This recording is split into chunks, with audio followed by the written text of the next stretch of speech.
औज़ुबिल्लाहि मिनश्शैतानिर्रजीम बिस्मिल्लाहिर्रहमानिर्रहीम अस्सलामु अलैकुम वरहमतुल्लाहि वबरकातुहू।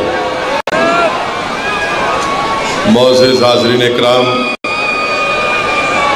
बुज़ुर्गाने क़ौम और मिल्लत, मेरी इज़्ज़तदार और माँ और बहनों, ग़यूर नौजवान साथियों, पसे पर्दा बैठकर सुनने वाली मेरी माँ और बहनों, मेरे तमाम मजलिसी रुफ़क़ा, शहनशीन पर तशरीफ़ फरमा महाराष्ट्र के मजलिस इत्तेहादुल मुस्लिमीन के सदर वो साबिक़ा रुकने पार्लिमान मोहतरम जनाब सैयद इम्तियाज़ जलील साहब,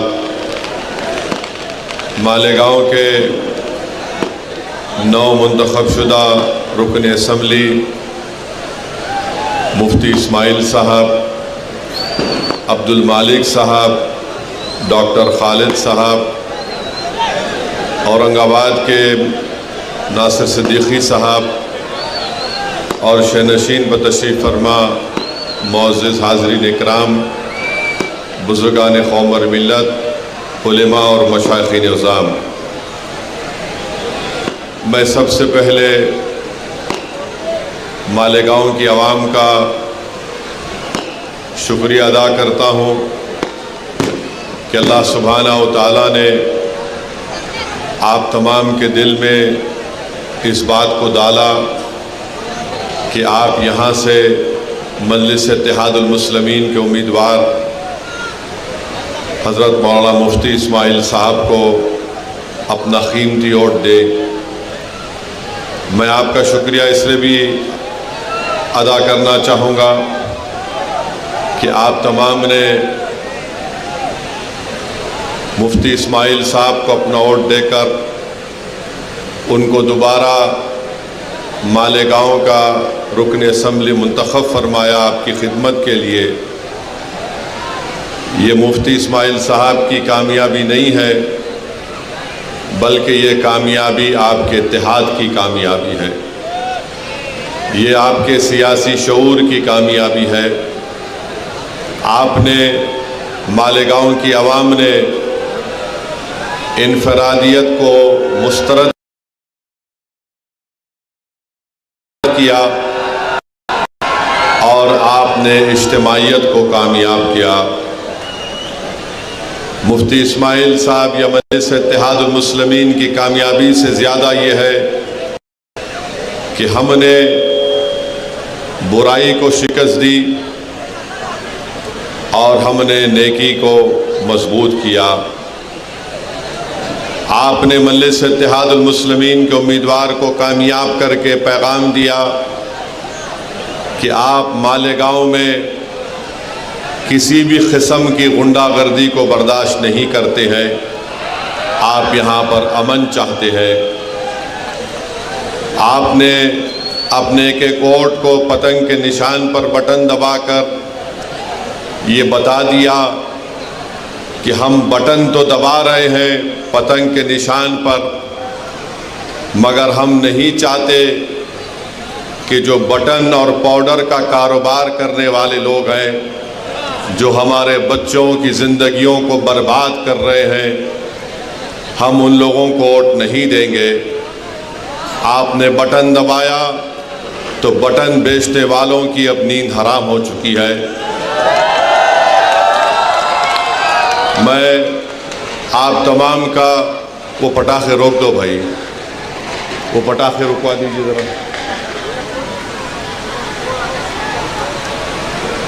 मैं आपसे ये कहने आया हूँ, शुक्रिया अदा करने आया हूँ कि इंशाअल्लाह ताला मुफ्ती इस्माइल साहब की कामयाबी आप तमाम की कामयाबी है। मैं अपनी आवाज़ के ज़रिए हमारी इज़्ज़तदार माँ और बहनों का भी शुक्रिया अदा करना चाहूँगा कि उन्होंने मजलिस इत्तेहादुल मुस्लिमीन से अपनी बेपनाह मोहब्बत और वाबस्तगी का सबूत देकर यहाँ पर उन्होंने इत्तेहाद को कामयाब किया मजलिस इत्तेहादुल मुस्लिमीन के उम्मीदवार की कामयाबी इज्तिमाइयत की कामयाबी है। जो लोग इलेक्शन लड़ रहे थे मुफ्ती इस्माइल साहब के ख़िलाफ़, वो ये समझ रहे थे कि हमको इलेक्शन जीतना इसलिए ज़रूरी है कि हमको अपनी ताकत में इजाफ़ा करना है ताकि हम अपने मालेगांव के गरीब आवाम पर जुल्म कर सकें।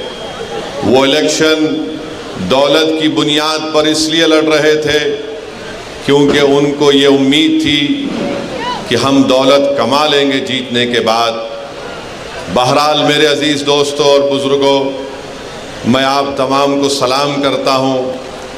मजलिस इत्तेहादुल मुस्लिमीन के तमाम ज़िम्मेदारों को, अरकान का शुक्रिया अदा करता हूँ और उन तमाम लोगों का भी शुक्रिया अदा करता हूँ जो खामोशी के साथ मजलिस इत्तेहादुल मुस्लिमीन के उम्मीदवार की कामयाबी के लिए बहुत मेहनत किए, जुस्तजू किए, अपने रातों की नींद को बर्बाद किया और मुफ्ती इस्माइल साहब और मजलिस इत्तेहादुल मुस्लिमीन को यहाँ से कामयाब और कामरान किया।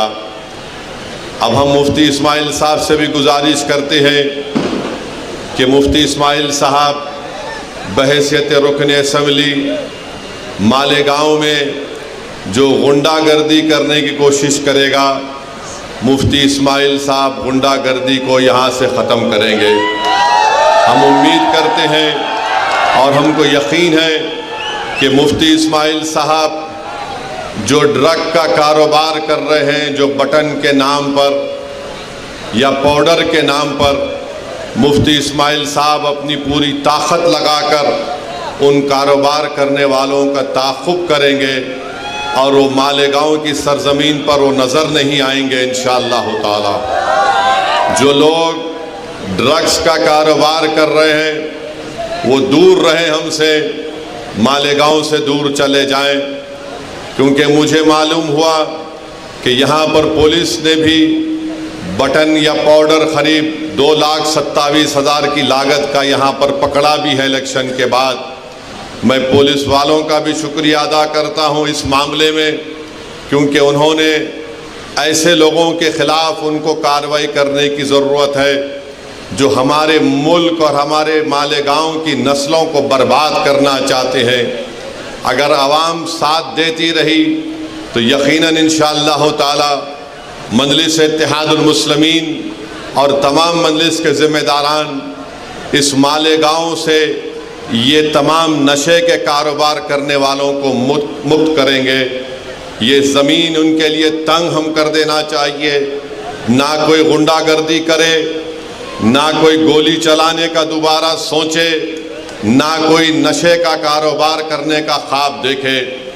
अब इंशाअल्लाह ताला हम मुफ्ती साहब से ये पुरज़ोर गुजारिश और अपील भी करते हैं कि विकास और तरक्याती काम को अच्छे और बड़े पैमाने पर इंशाअल्लाह ताला मालेगांव में अंजाम दिया जाएगा।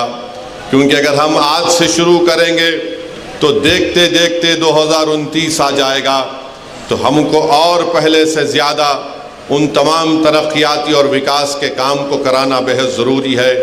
मैं हमारे तमाम मजलिस के मेरे रुफ़क़ा से भी अपील करूँगा कि वो मुफ्ती इस्माइल साहब को साथ लेकर पूरे इन तरक्याती और विकास कामों के ताल्लुक़ से वो दिलो जान से कोशिश करें और उन डेवलपमेंट के काम को करवाएं।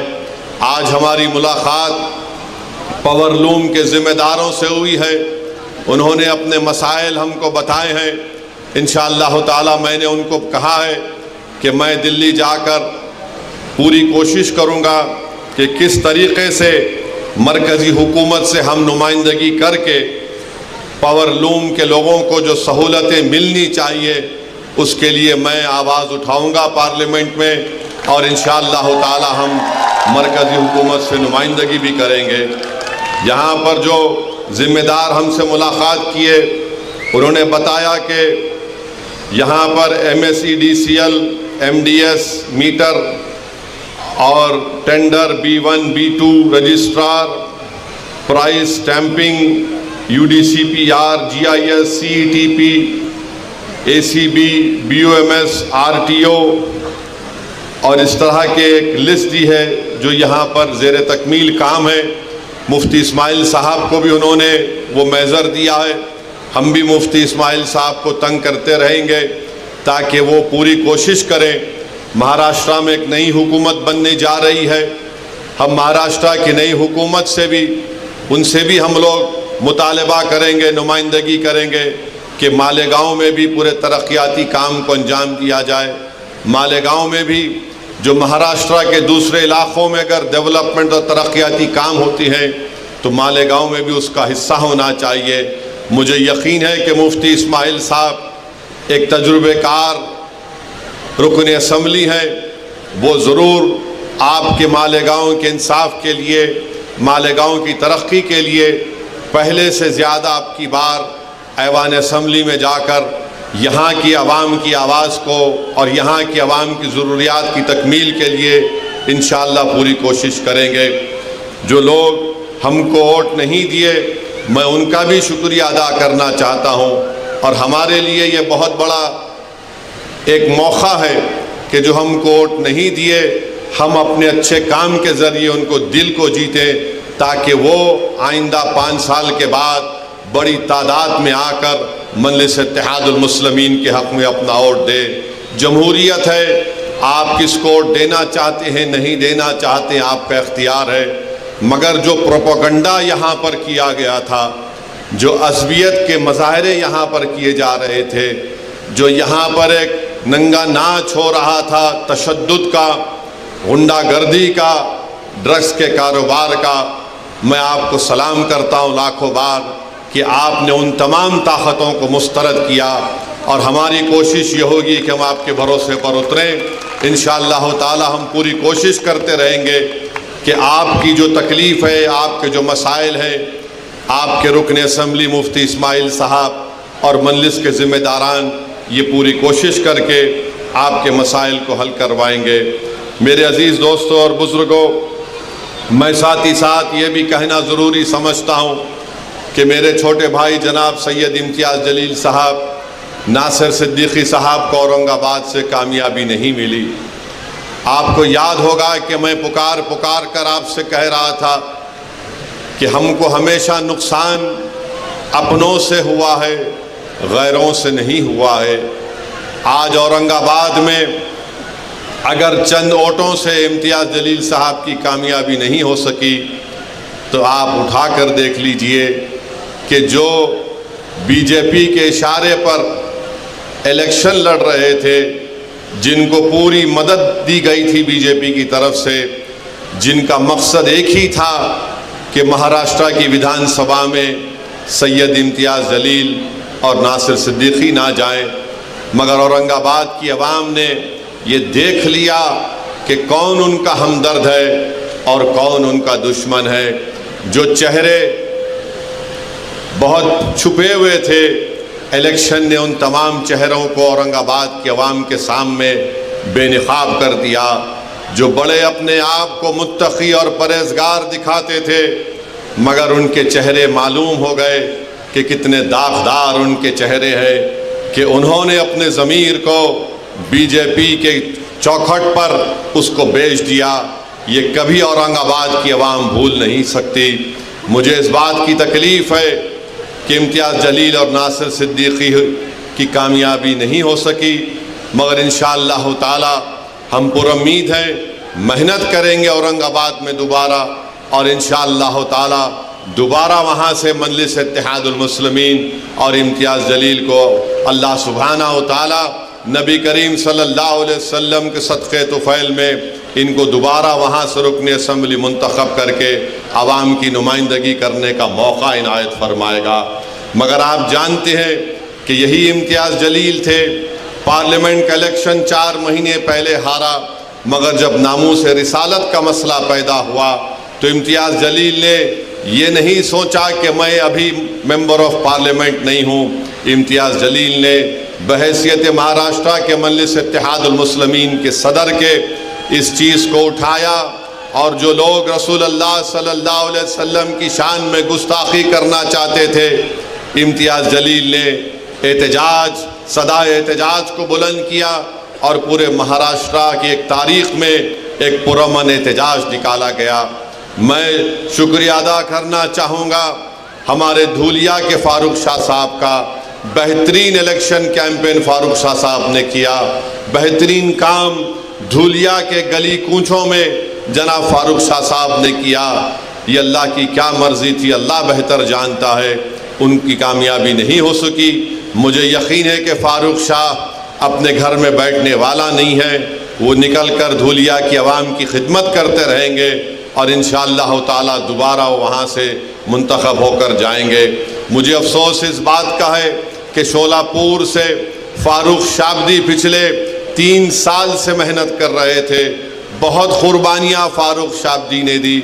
उनके घर में उनके बेटे की तबीयत ख़राब हो गई, बहुत तबीयत इतनी ज़्यादा ख़राब हो गई थी, उसके बावजूद भी फारूक शाबदी कभी बम्बई में अपने बेटे के इलाज के लिए, तो जैसा तबीयत अच्छी होती दौड़कर शोलापुर को फारूक शाबदी आ जाते। फिर एक ऐसा वक्त भी आया कि उनके वालिद की तबीयत इतनी ख़राब हो गई, मगर फारूक शाबदी ने अपनी वालिद की भी खिदमत की और शोलापुर की आवाम की खिदमत की। मेरे अज़ीज़ दोस्तों और बुज़ुर्गों, हमको तकलीफ़ इस बात की है कि गोवंडी से हमारा कैंडिडेट अतीक जो पहली मरतबा इलेक्शन लड़ रहा था समाजवादी पार्टी के कैंडिडेट के ख़िलाफ़, जो पिछले 5 साल पहले उनको शायद 30-35 हज़ार की मेजॉरिटी थी, एक नौजवान बच्चा अपनी ज़िंदगी का पहला इलेक्शन लड़ा और समाजवादी पार्टी के उनके लीडर को चने चबा दिए और उनकी मेजॉरिटी 10,000 तक लाकर कम कर दी। 10,000 से अतीक की कामयाबी नहीं हो सकी, मगर हमारे लिए खुशाइन बात है इंशाअल्लाह ताला हम इतने बड़ी तादाद में वोट हासिल की है। इससे एक पैगाम ये मिलता है कि महाराष्ट्र में मुसलमानों ने तय कर लिया है कि मजलिस इत्तेहादुल मुस्लिमीन ही हमारी सियासी आवाज़ बन सकती है। मैं शुक्रिया अदा करता हूँ और इंशाअल्लाह ताला जो महाराष्ट्र के मुसलमान अपनी एक सियासी क़ियादत के लिए बेचैन है और प्यासा है, मजलिस इत्तेहादुल मुस्लिमीन इंशाअल्लाह ताला ज़रूर उनके ख्वाबों को पूरा करेगी। आपकी क़ियादत है और मजबूत होगी इंशाअल्लाह ताला। मैंने पहले भी किया और आज भी कह रहा हूँ, महाराष्ट्र की सियासत में अगर कोई मुसलमानों का लीडर और कायद है तो उसका नाम सैयद इम्तियाज़ जलील और मुफ्ती इस्माइल है और इससे कोई इनकार नहीं कर सकता। हाँ, तुम इलेक्शन जीत के आए हो, मगर क़यादत का तुम दावा नहीं कर सकते। क़यादत का दावा अगर कोई करेगा जिसके पीछे आज महाराष्ट्र के 11% मुसलमान खड़े हैं मजलिस इत्तेहादुल मुस्लिमीन के खिलाफ, वो इम्तियाज़ जलील और मुफ्ती इस्माइल साहब हैं। मैं आपसे अपील कर रहा हूँ कि हमको अपनी जमात को और मजबूत करना है। डरने और घबराने की ज़रूरत नहीं है। जिस किसी की हुकूमत बनती है बनने दीजिए, मगर मुझे यकीन है कि मजलिस इत्तेहादुल मुस्लिमीन के रुकन असम्बली मुफ्ती इस्माइल साहब बेबाक तरीक़े से गरीब और मज़लूम आवाम की आवाज़ को उठाएंगे और इंशाअल्लाह ताला आपके मसाइल को हल कराने की वो पूरी कोशिश करेंगे। मेरी आपसे गुजारिश है कि आप मुफ्ती इस्माइल साहब की सेहत के लिए भी दुआ फरमाइए। मगर मालूम भी हुआ कि कल मुफ्ती इस्माइल साहब कहीं पर बैठकर कलेजी खा रहे थे।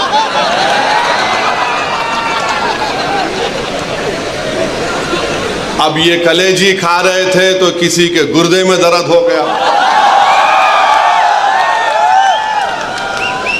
यानी किसी का दिल रखने के लिए मुफ्ती साहब बोले ला दे दे, थोड़ा चख लिए, नहीं कलेजी खाए, अब कैसा तबीयत अच्छी हो गई।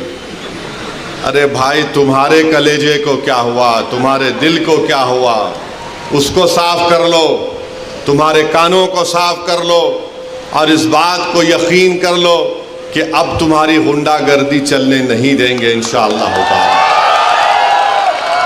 हमारी कोशिश ये होगी कि मालेगांव में और इत्तेहाद मजबूत हो। तुमने जो हर घर में मालेगांव में दीवार उठाने की कोशिश की, उन छोटी छोटी दीवारों का सदुद्दीन ओवैसी बुनियाद के साथ उखाड़ कर हम फेंक देंगे इंशाअल्लाह ताला। हम अपने घर में दीवार कोटने नहीं देंगे। हम अपने मसाजिद में और इख्तिलाफात को फ़रोग़ नहीं देंगे। ये आपको और हमको तय करना है मेरे अजीज़ दोस्तों और बुज़ुर्गों। तीसरी अहम बात जो मैं आपके सामने अर्ज़ करना चाह रहा था, आज औरंगाबाद में मीडिया के लोगों ने मुझसे पूछा कि आरएसएस के सरसंघचालक मोहन भागवत ने यह कहा कि किसी भी आबादी का पॉपुलेशन गिरना ख़तरे की बात है, और उन्होंने कहा कि कम से कम 3 बच्चे पैदा करो। और मीडिया ने मुझसे कहा कि आप इस पर कोई तबसरा करिए।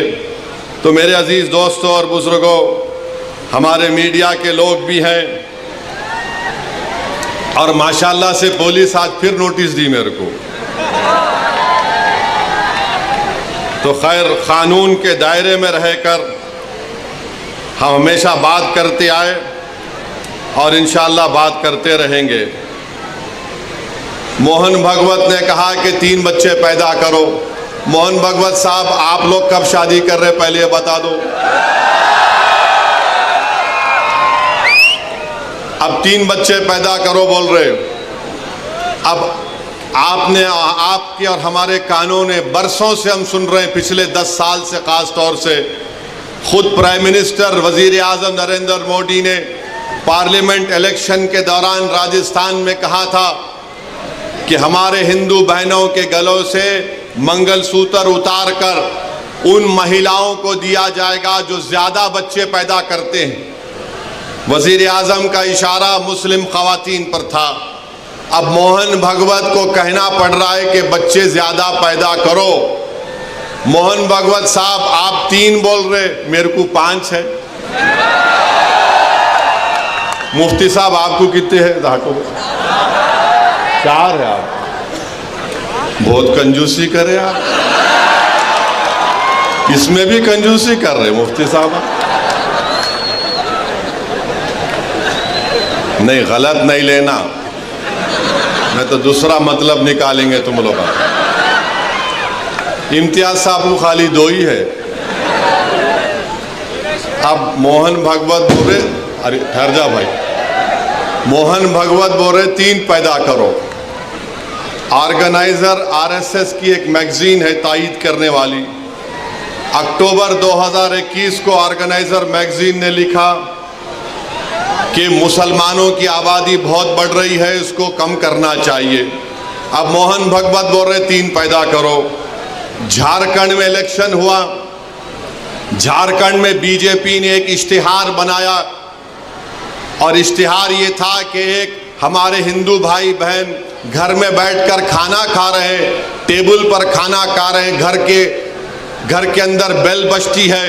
जब दरवाज़ा खोलते हैं तो क्या देखते हैं कि घर के बाहर कम से कम 40-50 मुसलमान खड़े हुए हैं, बुरखा पोश ख़वातीन खड़े हुए हैं, टोपी पहनने वाले मुसलमान पहने हुए। अचानक हिंदू बहन के घर में आ गए और घुस के खाना वाना बैठकर घर में बैठ गए। इलेक्शन कमीशन को वो एडवर्टाइजमेंट को बैन करना पड़ा। अब मोहन भागवत बोल रहे 3 बच्चे पैदा करो। भाई, वो पटाखे बंद कर दीजिए, तकरीर हो रही है, पटाखे मत फोड़िए वरना मैं बैठ जाता हूं। फिर मोहन भागवत जो बोल रहे हैं, मैं आपको बता रहा हूं कि कितने मर्तबा हमने सुना कि मुसलमान आबादी बहुत बढ़ा रहे हैं। हकीकत यह है कि 2060 में, अभी हम 2024 में हैं, 36 साल के बाद हमारे हिंदू भाई बहनों की आबादी स्टेबलाइज हो जाएगी 74.7% पर, और उसके 40 साल बाद 2100 ईस्वी में मुसलमानों की आबादी स्टेबलाइज हो जाएगी 18.8%। यानी मुसलमान की आबादी कभी भी इस मुल्क में हमारे हिंदू भाई बहनों की आबादी से ज्यादा नहीं होगी। मगर ये झूठ आरएसएस पिछले 70 साल से फैला रही है। बीजेपी ये झूठ को फैला रही है कि मुसलमान इतनी आबादी बढ़ रही है, इतने बच्चे पैदा कर रहे हैं कि एक दिन इस देश में उनकी आबादी बढ़ जाएगी। ये इनका पहला झूठ। उनका दूसरा झूठ आपको बता रहा हूं, फर्टिलिटी रेट 92-93 में मुसलमानों का 4.41 था। 2019 और 21 में ये नेशनल फैमिली हेल्थ सर्वे मुसलमानों का फर्टिलिटी रेट 2.36 है। माने 92-93 में 4.41 से 2.36 पे आ गया। हमारे हिंदू भाई बहनों का फर्टिलिटी रेट 92-93 में 3.30 था, अब 1.94 है। मगर सबसे ज्यादा गिरावट आई है फर्टिलिटी रेट में मुसलमानों के। और फिर ये लोग बोलते कि हम लोग कॉन्ट्रासेप्टिव इस्तेमाल नहीं करते। माने कॉन्ट्रासेप्टिव को उर्दू में क्या बोलेंगे? हमल रोकना। हाँ, हमल रोकना। आपको जानकर ताज्जुब होगा कि सबसे ज्यादा कॉन्ट्रासेप्टिव मर्दों में यूज करने वाले मुसलमान मर्द हैं। अब आप बताओ, आपका कारोबार चल रहा है मगर आप गाली हमको दे रहे हैं। तो मेरे अजीज दोस्तों और बुजुर्गों, ये बीजेपी और आरएसएस की तरफ से झूठ, और फिर आप मुस्लिम खवातीन भी कॉन्ट्रासेप्टिव इस्तेमाल करती है। डेटा है, हिंदू खवातीन 67.9 तो मुस्लिम खवातीन 60.2 इस्तेमाल करती है। मगर आज मोहन भगवत को मानना पड़ा। मैं ये बात हमेशा कह रहा हूं कि इस मुल्क में 25-30 साल के बाद एक बहुत बड़ी आबादी ज़ईफ लोगों की रहेगी। बहुत बड़ी आबादी ज़ईफ लोगों की रहेगी। उनके लिए क्या कर रहे हैं बताओ? जब इतनी बड़ी आबादी, मुल्क की आज 140 करोड़ की आबादी में अगर 30 साल के बाद करीब 35-40 करोड़ के करीब बुजुर्ग लोग रहेंगे तो उनके लिए तैयारी आज से करना पड़ेगा। मगर नहीं, उसकी तैयारी नहीं कर रहे। अब आरएसएस को बोलना पड़ रहा है कि बच्चे पैदा करो, ज्यादा पैदा करो, क्योंकि जापान, वहां की आबादी बूढ़ी हो चुकी है। यूरोप के कई ममालिक हैं, उनकी आबादी बूढ़ी हो चुकी है।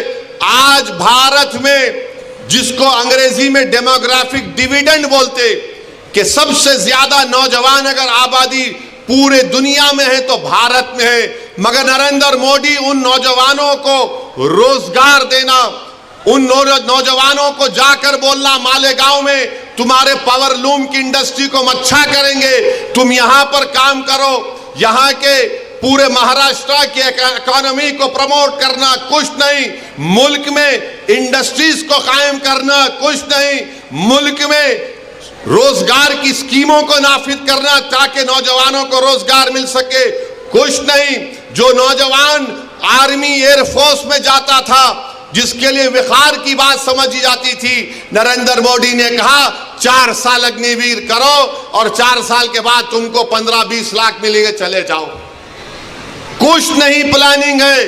30 साल के बाद सबसे ज्यादा बुजुर्गों की आबादी भारत में रहेगी। अब मोदी क्या कर दिए, बीजेपी आरएसएस क्या कर दिए?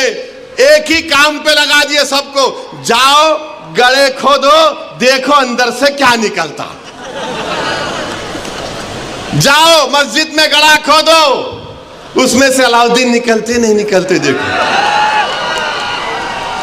यानी हर जगह पर जहां भी जाओ बस गड़ा खोदो, सर्वे सर्वे सर्वे। नहीं यहां पर कुछ था, कब था रे भाई? नहीं 500 साल पहले था। अम्मा तेरे को कैसे मालूम 500 साल पहले था? नहीं था, हम सुने। अरे हम भी सुने नहीं था, क्या करेंगे तुम? संभल की मस्जिद आप बताइए, 500 साल पहले वहां पे मस्जिद नहीं थी। अरे मेरे भाई 500 साल पहले अगर तुम जाओगे तो मैं तुमको 2000 साल पहले लेके जाऊंगा। जैन और बौद्ध मजहब के लोग भी खड़े होकर बोलेंगे यहां पर भी हमारी मजहब इबादत गाहें थे। हम भारत को विकसित भारत बनाना चाहते हैं, नहीं बनाना चाहते, मगर भारत को 500 साल पीछे लेके जाना चाहते। अरे वो मुल्क, वही मुल्क ताकतवर बनेगा जो आगे देखेगा। मगर नहीं, नरेंद्र मोदी 1526 पे नजर है। अरे मोदी नजर रखो, विकसित भारत का तो तुम नाम लेकर झूठ बोलते हो। अरे तुम नजर रखो कि 70 साल के बाद इस देश में क्या होगा, इस देश में गरीबी कितनी बढ़ जाएगी, मगर उसके बारे में फिक्र नहीं। संभल की मस्जिद का मसला खड़ा कर दिए। और क्या मसला है संभल की मस्जिद का? कोई, रुक जाओ भाई, वो कुर्सियां छोड़ दीजिए, कुर्सियां भाई डिस्टर्ब मत करिए, थोड़ी देर के लिए सुनिए। रुक जाइए भाई, जो कौन है, थोड़ी देर के लिए रुक जाइए।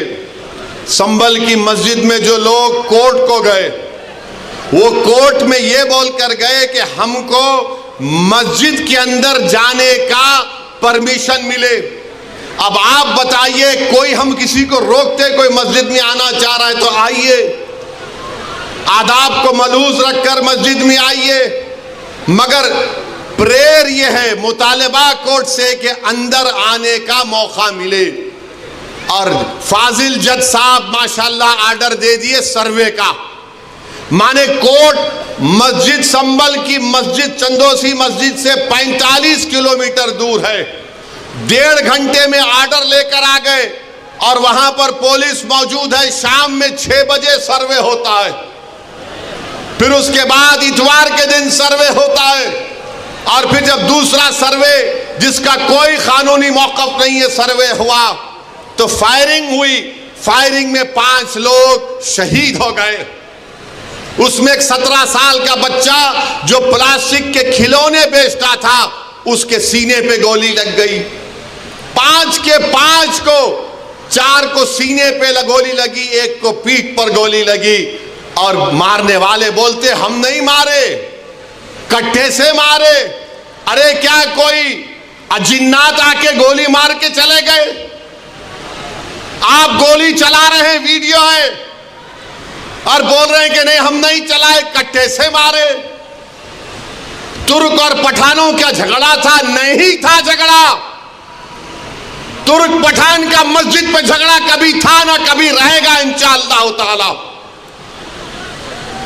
आप कह रहे हैं झगड़ा था, मगर 5 लोग शहीद हो गए, अपनी जानों को गंवा दिए। अगर वो लोग कोर्ट को नहीं जाते तो क्या ये 5 बच्चे मरते थे? क्या ये तशद्दुद होता था संभल में? मेरे भाई, आज आप देख रहे हैं ये संभल में हुआ और इल्जाम मुझ पर लगाया जाता है। असदुद्दीन ओवैसी तुम ये बोल रहे हो, तुम वो बोल रहे हो।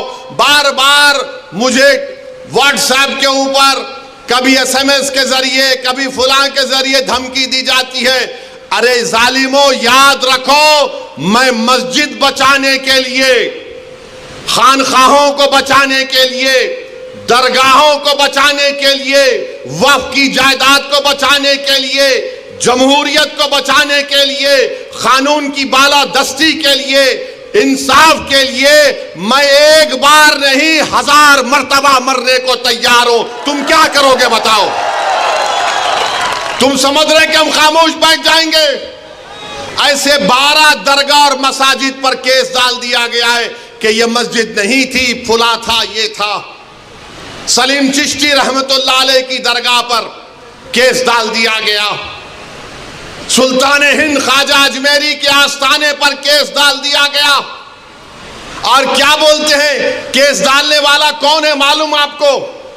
ये मेरे घर के पास दिल्ली में आकर मेरे घर के ऊपर जो नेम प्लेट है उसको तोड़ा, पत्थर फेंके घर में मेरे, और उसके बाद मेरे नेम प्लेट पर कालिक डालकर धमकी दिया कि ओवैसी तेरे को देख लेंगे। अरे कमीने, कभी बोल कर आना, मर्द का बच्चा है तो मैं ठहरता हूं सामने। बस आते कैमरा लेके फाइबे फेंके भाग। अरे बोल क्या आ रहा हूं कल तेरे पास तो मैं भी ठहरता हूं, देखेंगे 6 फुट 2 इंच क्या करता है। वो आदमी अब कोर्ट को गया, सुप्रीम कोर्ट के वकील को थप्पड़ मारा। 2016 में दिल्ली की पुलिस ने उसको तड़ी पार का नोटिस दिया। वो कोर्ट में केस डाल रहा है कि ख्वाजा अजमेरी का आस्थाना नहीं है, वहां पर कोई और जगह थी। हवाला क्या दे रहा है? 1901 की किताब, 1901 की किताब का भरोसा करेंगे या फिर 13वीं सदी की किताब खजाइने फुतूहा, जिसको अमीर खुसरो रहमतुल्लाह अलैह ने लिखा? किसकी किताब का यकीन करेंगे? 1901 में कोई दीवाना लिख रहा नहीं, रिवायत ये बताती है। अबे रिवायत बहुत बातें बताती है, यकीन कर लेंगे क्या? पार्लियामेंट ने कानून बनाया कि 15 अगस्त 47 को जो मस्जिद, मंदिर, गिरजाघर, गुरुद्वारा रहेगा वो सील है, बंद है, उस पर कोई छेड़खानी नहीं होगी, उसका कन्वर्जन नहीं होगा, उसका कैरेक्टर नहीं बदला जाएगा। मगर ये क्या हो रहा है? क्या हो रहा है हमारे मुल्क में? 800 साल की दरगाह ख्वाजा गरीब नवाज सुल्तान हिंद की। और सुनो इख्तिदार की कुर्सियों पर बैठने वालों, दिल्ली के इख्तिदार पर बैठने वाले सुनो, ख्वाजा हिंदुस्तान का सुल्तान है, उसके बाद कोई सुल्तान को नहीं मानते हम। ख्वाजा के आस्थाने पर चले गए, गरीब नवाज के आस्थाने पर चले गए। अरे कौन सी किताब तुम्हारी? नहीं, वो फुरा दीवार को ऐसा खिकोरे तो उसको ऐसा रंग निकाले तो छतरी निकलती। अबे तेरे घर में मैं अगर 1000 फीट खोदा तो उसमें भी खाने जहां खां की मलबा निकलता, क्या करेगा? दे देता मेरे को, क्या करेंगे? नहीं, वो था। याद रखो, ये मुल्क कमजोर हो जाएगा। 5 बच्चों की जानें चले गईं, वो मरे नहीं, वो शहीद हैं। तुमने उनको गोली मारकर उनका कत्ल किया है, तुम कातिल हो। तुमने गरीब माँ बाप को अपनी औलाद से महरूम कर दिया है। अरे ये मीडिया को लीक करते नहीं, वो पत्थर फेंक रहे, वो फुला कर रहे। अरे मस्जिद है, अल्लाह का घर है, तुमको क्या राइट देता है? किसी भी इबादतगाह पर अगर तुम जाओगे तो लोग क्या खामोश बैठ जाएंगे? 800 साल की दरगाह, वहां बोल रहे नहीं, ये नहीं था, वो नहीं था। हम भारत के प्रधानमंत्री से पूछना चाह रहे, नरेंद्र मोदी, क्या आप ये तमाम इन लोगों को रोकेंगे या फिर ये देश इसी तरह चलता रहेगा कि हर मस्जिद पे सवाल कर दो, हर दरगाह पे सवाल उठा दो? मेरे भाई 12 मुकदमे आयद हो चुके हैं ज्ञानवापी पर, मथुरा की शाही ईदगाह पर। वहां पर तो 1965 में मुसलमानों ने हिंदू भाई बहनों से मिलकर बैठकर तस्वीया कर लिया। 8 एकड़ जमीन मुसलमानों ने वक्फ की दी कि लो ये किस्मत स्थान है, आपके लिए मोतबर जगह है, आप बनाओ यहां पर। 65 में सुन्नी वक्फ बोर्ड की इजाजत से एग्रीमेंट हो गया हिंदू मुसलमान में। 2023 में कोई आके बोला वो कौन हिंदू होते, वो पूरी जगह हमारी है। टीले वाली मस्जिद लखनऊ की, ऐसे 12-13 मुकामात हैं।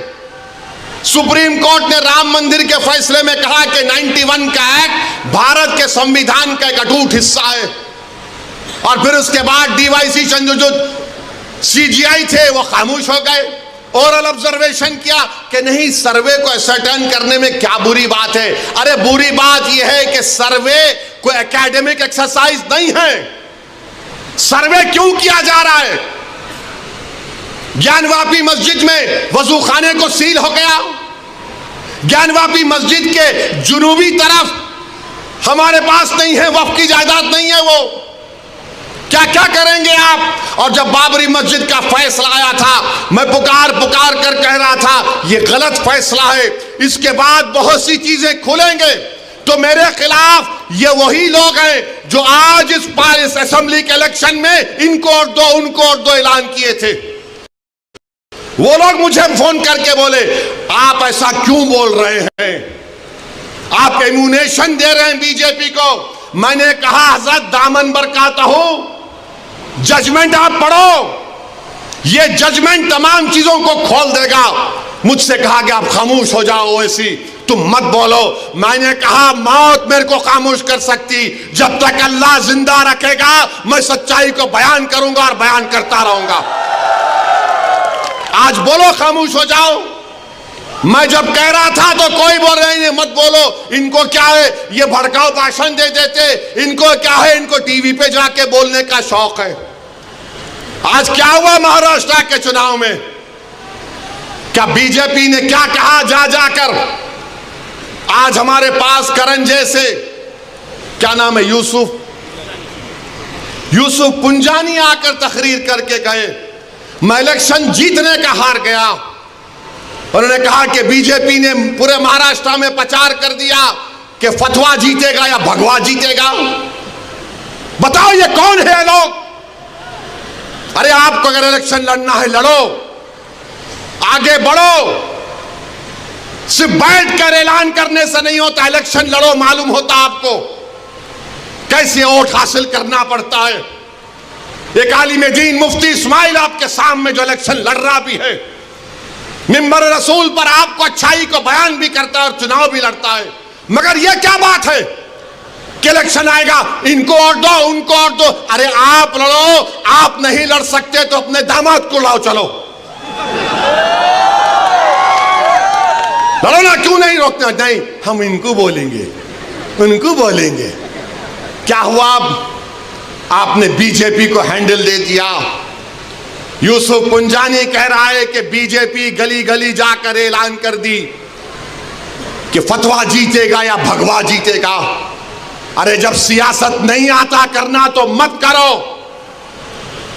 दुआ करो या हिकमत अमली से इख्तियार करो। नहीं, हमको सब चीज होना। देख लिए क्या हुआ? अब किधर हैं आप, किधर है नहीं मालूम।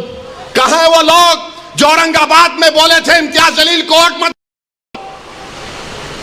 उस समाजवादी पैंडेट कोर्ट तो बोले थे अरे चेहरा दिखाओ औरंगाबाद के अवाम के सामने तुम। अरे लिफाफों पे जिंदगी गुजारने वालों, शर्म से डूब मरो तुम। मेरे घर को आए थे, मेरे घर को आए थे हैदराबाद को, बगैर बोले मेरे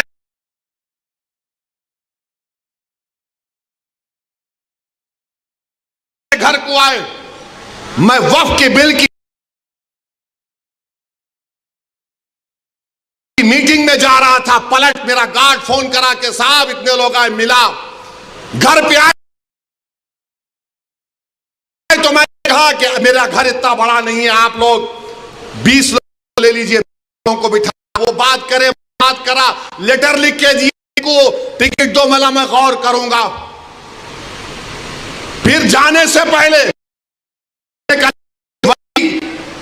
कि अंग्रेजी कुरान का तर्जुमा जो टर्की छपा हुआ है उसकी 4 कॉपियां इन जिम्मेदारों को दिया कि आप मेरे घर को आए, ये एक अल्लाह के वली की कुरान का तर्जुमा है।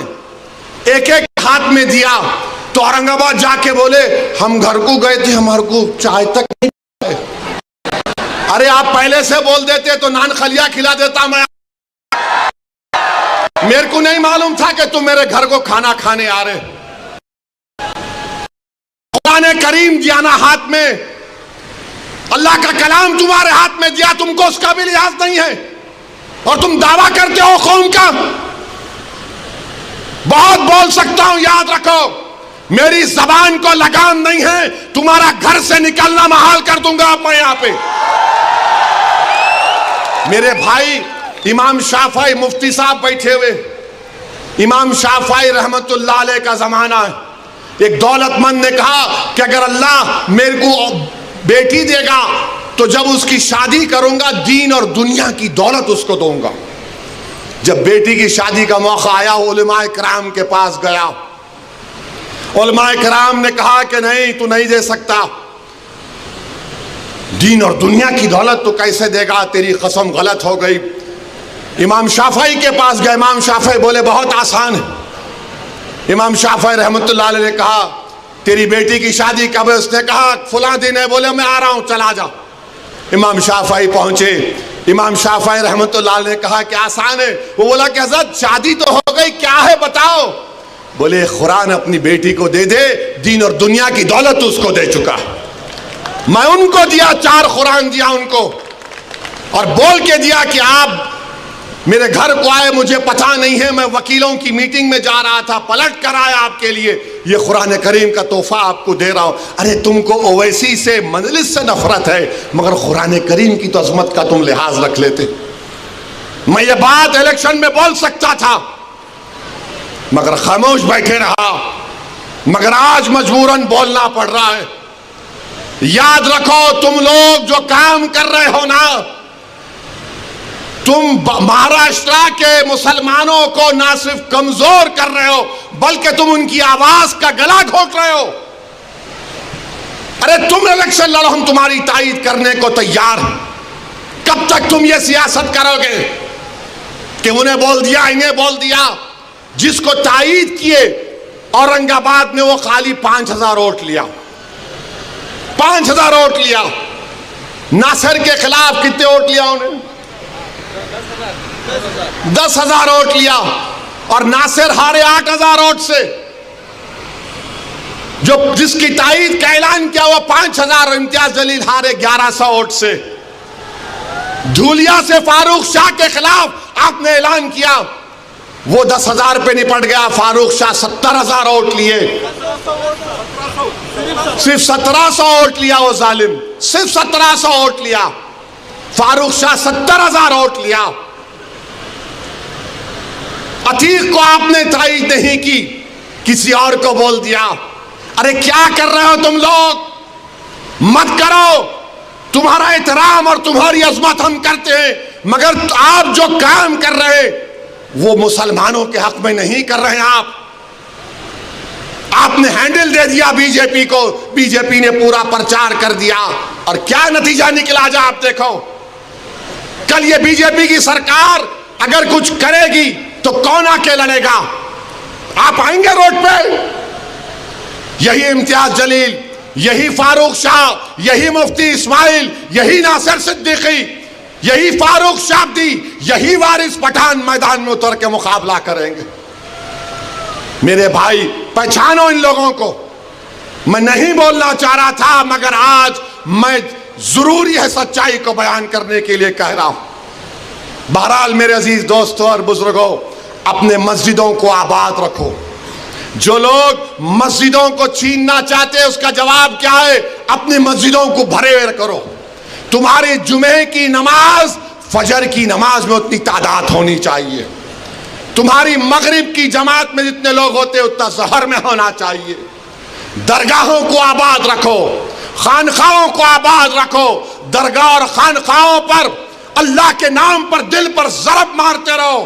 डरने और घबराने की जरूरत नहीं है। जो ताकतें मस्जिदों को छीनना चाहती हैं, अल्लाह कुरान में फरमा दिया ये सबसे बड़े जालिम हैं, ये सबसे बड़े जालिम हैं। अब ख्वाजा अजमेरी के आस्थाने तक आप पहुंच गए, सलीम चिश्ती के आस्थाने पर पहुंच गए। याद रखो जालिमों, ये वो सूफिया इकराम हैं जो बादशाहों की तरह दौलत नहीं थी। ये वो वली अल्लाह